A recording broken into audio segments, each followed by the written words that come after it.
हमारा भाई जो गौ रक्षा गौ सेवा करने के कारण आज मंडावली जेल में बंद है और वहाँ पे उसकी सुरक्षा को लेकर हम काफ़ी दुखी हैं क्योंकि वहाँ प्रशासन और जेल प्रशासन उधर सपोर्ट नहीं कर रहा है हमारे भाई को। मैं खुद दक्ष भाई से मिलने के लिए गया हुआ था, दक्ष भाई की मिलाई पर, तो जिस प्रकार से दक्ष भाई ने मेरे को बताया है, कहीं ना कहीं मैं आपके सामने उनकी भी बात रखना चाहता हूँ और एक चेतावनी भी पूरे प्रशासन को, पुलिस को और सरकार को भी कहना चाहता हूँ कि अगर हमारे भाई दक्ष चौधरी का कहीं भी पसीना गिरा तो फिर देश के अंदर माहौल खराब होगा।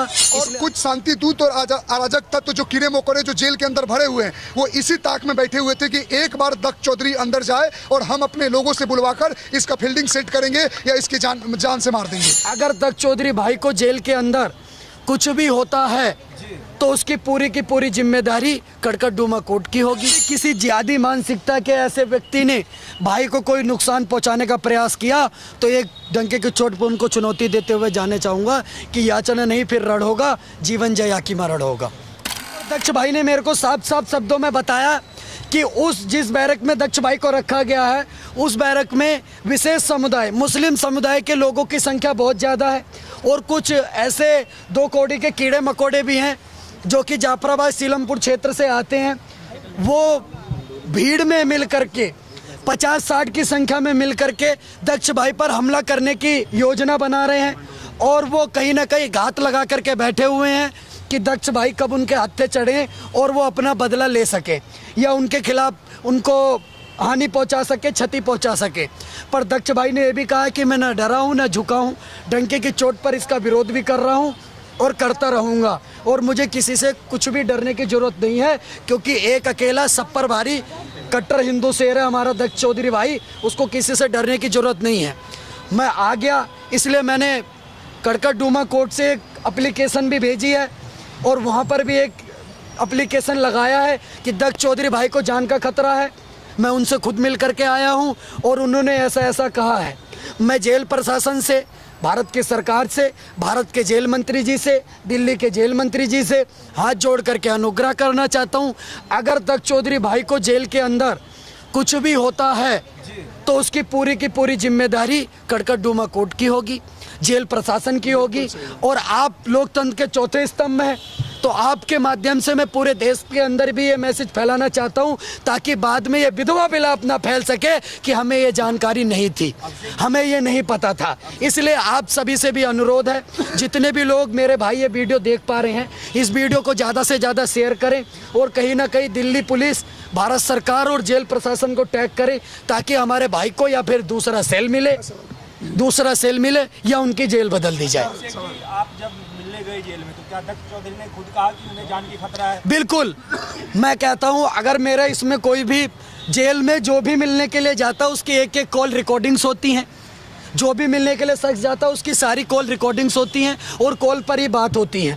अगर मैं ये बात झूठ बोल रहा हूँ तो जो मंडोली जेल का प्रशासन है, मेरी भी कॉल रिकॉर्ड हुई होगी तो वो निकाल करके पूरे देश के मीडिया के माध्यम से आप सबको भी बता सकता है। पर मैं आपको इस बात की जिम्मेदारी से कह रहा हूँ क्योंकि मैंने एप्लीकेशन भी लगवाई है अपने बिहाफ पर, पूरी जिम्मेवारी से कह रहा हूँ। जो दक्ष चौधरी भाई ने मेरे को बताया कि यहाँ पर कुछ जाफराबाद, सीलमपुर और इधर क्षेत्र के लोग जो कि तुच्छे मुच्छे अपराधों में, क्योंकि बाहर तो उनके बस की है नहीं कुछ करने की, बाहर तो उनके बस की कुछ थी नहीं करने की, ना उनके बस की कुछ अंदर करने की है, इसलिए झुंड बना करके घात लगाने के लिए बैठे हुए हैं और कंटिन्यू वहाँ पर ये ऐसा माहौल बना रहे हैं कि दक्ष चौधरी जी की, हमारे भाई की कैसे न कैसे करके हत्या करा दी जाए। इसलिए मैं मंडोली जेल प्रशासन से, भारत की सरकार से, भारत के जेल मंत्री से, दिल्ली के जेल मंत्री से हाथ जोड़ करके और आप सभी देशवासियों से हाथ जोड़ करके अपील करना चाहता हूँ, इस वीडियो को इतना शेयर करो कि हर उस व्यक्ति तक पहुँचे जो कहीं ना कहीं सनातन की बात करता है, सनातन से प्रेम करता है, ताकि दक्ष चौधरी भाई का बैरक बदल सके, सेल बदल सके, क्योंकि उनको वहाँ पर उस बैरक में जान का खतरा है। अच्छा, ये बड़ी विचित्र और बहुत बड़ी बात है ये कि कोई जेल में कोई इंसान असुरक्षित है क्योंकि वो हिंदू है। बिल्कुल, आप देखिए जिस प्रकार से विशेष समुदाय के लोग जिस प्रकार से बाहर तांडव काट रखा है, डेली बहन बेटियों के साथ लव जिहाद की घटनाएं डेली आप देख रहे होंगे। आप बताइए जेल में भी इनकी संख्या भारी क्यों है? क्योंकि अपराध सबसे ज़्यादा ये करते हैं अगर ऐसा नहीं करते तो मंडोली जेल प्रशासन रिकॉर्ड दे दे। आप रिकॉर्ड चेक कर लीजिए, सबसे ज़्यादा ये लोग बंद हैं क्योंकि अपराध इनकी नसों में रगों में भरा हुआ है। और शोएब जमाई जैसे लोग, असुद्दीन ओवैसी जैसे लोग और ऐसे कुछ चुनिंदा पार्टियां, समाजवादी पार्टी जैसी पार्टियां इन जैसे अपराधियों को माननीय बना करके पेश करने का काम करते हैं, इन लोगों को बढ़ावा देने का काम करते हैं।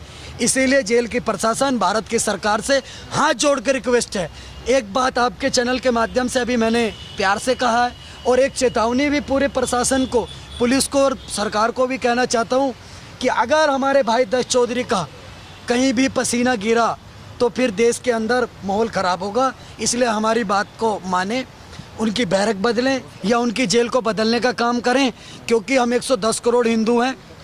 हम आवेदन निवेदन भी करते हैं, साहब फिर हमारे भाई के साथ कुछ गलत होगा तो हम मौन धारण करके नहीं बैठेंगे, कंटिन्यू दे दनादन होगा इस देश के अंदर। उसका जिम्मेवार शासन, प्रशासन, सरकार होगी। जय श्री राम। और एक चीज़ और भी कहना चाहता हूँ मैं कि अगर कोई हमारी बात को नहीं मान रहा है, कोई हमारी इस बात को नहीं मान रहा है, हम कंटिन्यू इस बात को उठाते रहेंगे। और फिर भी किसी जिहादी मानसिकता के ऐसे व्यक्ति ने भाई को कोई नुकसान पहुंचाने का प्रयास किया तो एक डंके की चोट पर उनको चुनौती देते हुए जाने चाहूँगा कि याचना नहीं फिर रण होगा, जीवन जया की मरण होगा। हमारा भाई जो गौ रक्षा, गौ सेवा करने के कारण आज मंडावली जेल में बंद है और वहाँ पे उसकी सुरक्षा को लेकर हम काफ़ी दुखी हैं, क्योंकि वहाँ प्रशासन और जेल प्रशासन उधर सपोर्ट नहीं कर रहा है हमारे भाई को। तो इस प्रेस कॉन्फ्रेंस के माध्यम से हम लोग एक मैसेज देना चाहते हैं जेल के प्रशासन को, जेलर साहब को, या जो भी सरकार के लोग सुन रहे हैं कि एक हमारा जो भाई सनातनी है, गौ सेवक है, धर्मांतरण के खिलाफ लड़ता है, लव जिहाद के खिलाफ लड़ता है, तो ये कोई लड़ना अपराध नहीं है। उसको कुछ गलत आरोपों में फंसाकर उसको जेल के अंदर डाला जा चुका है। तो प्रशासन इस पे गंभीर चिंतन करे और हमारे भाई का समर्थन दे ताकि जेल में उसकी सुरक्षा बनी रहे। बाकी तो आगे की जो बेल की कार्रवाई होगी, लेकिन सबसे पहले हमारा मुद्दा है कि हमारे भाई को जेल के अंदर सुरक्षा मिले। आपको क्यों लगता है कि वो सुरक्षित नहीं है जेल में? सुरक्षित इसलिए नहीं है क्योंकि जेल के अंदर ऐसे अराजक तत्व भरे हुए हैं जो दिन रात कहीं ना कहीं सोशल मीडिया पे हमारे या भाई के कामों को देखते हैं जो उनके मनपसंद की होती नहीं है। अब तुम नाम बदल के किसी बहन बेटी को फंसाओगे, किसी को तरपाओगे, किसी को परेशान करोगे, गायों को काटोगे, तो भैया जाहिर सी बात है वो काम उन लोगों को पसंद नहीं पड़ेगा जो लोग इस चीज़ का समर्थन करते हैं। तो और कुछ शांति दूत और अराजक तत्व जो कीड़े मकोड़े जो जेल के अंदर भरे हुए हैं वो इसी ताक में बैठे हुए थे कि एक बार दक्ष चौधरी अंदर जाए और हम अपने लोगों से बुलवाकर इसका फील्डिंग सेट करेंगे या इसकी जान से मार देंगे। तो ये कहीं ना कहीं हमारे भाई के लिए जान का थ्रेट बना हुआ है। तो हम चाहते हैं वीडियो जितने भी ऑडियंस देख रही है, जितने भी चैनल आपके सामने हैं, ज़्यादा से ज़्यादा इस वीडियो को शेयर करो, दिल्ली पुलिस को टैग करो, अब सरकार के गवर्नमेंट के लोगों को टैग करो ताकि हमारे भाई की सुरक्षा बनी रहे जेल के अंदर। ये सवाल है सर, क्या आपको प्रशासन पे भरोसा नहीं है? क्या आपको एनडीए सरकार पे भरोसा नहीं है? नहीं, बात प्रशासन सुरक्षा, देखो यहाँ हम चाहते प्रशासन को अगर इस बात की खबर ना हो कि जो व्यक्ति आया है उसके कितने दुश्मन है जेल के अंदर में, तो ये बात प्रशासन के कान में जानी जरूरी है ना कि एक ऐसा व्यक्ति आया है जिसके जान को खतरा है उन लोगों से जिनके लोग बाहर बैठे बैठे कुछ भी करा सकते हैं जेल के अंदर में। तो यही बात पहुंचाने के लिए हमें प्रेस कॉन्फ्रेंस कर रहे हैं और आप लोगों का भी बहुत बहुत धन्यवाद कि आप लोग हमारी बात उठाने में हमारे साथ इस मुश्किल दौर में खड़े हैं। और जितनी भी ऑडियंस देख रही है भैया, आप इस वीडियो को शेयर चाहिए, 10-10 हज़ार लोगों के पास पहुँचाओ, कि लाखों लोगों के पास पहुँचाओ। इससे हमारे भाई की कहीं ना कहीं मदद होगी। आपसे हम कोई धन संपत्ति तो मांग नहीं रहे हैं, हम अपने भाई की सुरक्षा चाहते हैं, जिसके लिए हम चाहते हैं ये बात उनके कानों तक पहुंचे जिनकी कानों तक अभी तक पहुंच रही है। प्रकाश जी, एक सवाल है मेरा। हाँ जी, कि आपने जैसे बोला कि जेल के अंदर कुछ कीड़े मकोड़े हैं, हाँ, तो उसको थोड़ा सा क्लैरिफाई कीजिए कि प्रशासन को भी समझे, लोगों को देखो सीधा शब्दों में तो भाई सीधे जो जिहादी सोच रखने वाले लोग हैं, शांति दूत लोग हैं, मुस्लिम कम्युनिटी के लोग हैं, यही सुनना चाहते हो ना आप? तो वो लोग तो बुरा पाएंगे, गाय कौन काटता है? आप हम हिंदू खाते हैं क्या गाय? जाहिर सी बात है अगर दक्ष चौधरी गौ रक्षक है तो उनको उन्हीं लोगों से खतरा है ना जो बाहर में बैठे हुए हैं। ये शोएब जमाई, मोहम्मद जुबैर जैसे लोग ट्वीट डाल के लोगों की मॉब लिंचिंग कराने में एक्सपर्ट लोग, ये लोग क्या नज़र नहीं रखते हैं ऐसी चीज़ों पे? 2-2 मिनट में अपनी खबरी पहुंचा देते हैं कि जेल के अंदर ये शख्स गया है और ऐसे ही सनातन के लिए आवाज़ उठाने के लिए एक आदमी का ये लोग फन कुचलने का काम करते हैं। तो मैं फिर बता देता हूँ, लाखों दक्ष चौधरी हैं, देश में जन्म ले लेंगे। भाई के एक आँच आ गई, सभी खड़े हैं, आखिरी दम तक खड़े हैं। चाहे डंके की चोट पे बोल रहा हूँ, कुछ भी हो जाएगा, जैसा जो चाहेगा उसको उस भाषा में जवाब देंगे, लेकिन अभी हमारा मकसद है कि हमारे भाई को समर्थन मिले सरकार से और पुलिस प्रशासन से। जय श्री राम, जय गौ माता। भाई मैं यही कहना चाहूँगा कि दक्ष भाई के साथ अगर कुछ भी गलत हुआ, शासन प्रशासन ध्यान दे इस पे कि दक्ष भाई की सिक्योरिटी जेल में उनकी बढ़ाई जाए, उनका अलग सेल होना चाहिए, अलग बैरक होना चाहिए। क्योंकि वहाँ पे जिस तरीके से ये जिहादी जो लंबी दाढ़ी और गोल टोपी वाले हैं, वो वहाँ पे भी भाई उनकी संख्या ज़्यादा है। यहाँ पे तो वो कुछ कर नहीं सकते जिस तरीके से अभिषेक भाई ने कहा। तो ये अंदर गुटबाजी करने का प्रयास कर रहे हैं कि दक्ष चौधरी को हम अकेले पाए, उस पर हम हमला करें। तो जो भी मंडोली जेल के भाई तिहाड़ प्रशासन है या जेल मंत्री है, उनसे हाथ जोड़ के निवेदन है कि हमारे भाई के ऊपर एक भी उंगली नहीं उठनी चाहिए। अगर एक भी उंगली उठ गई तो फिर उसका परिणाम बहुत बुरा होगा देश में और प्रदेश में भी। तो इसलिए सरकार से हाथ जोड़ के निवेदन है कि दक्ष भाई की सुरक्षा बढ़ाई जाए। जय श्री राम।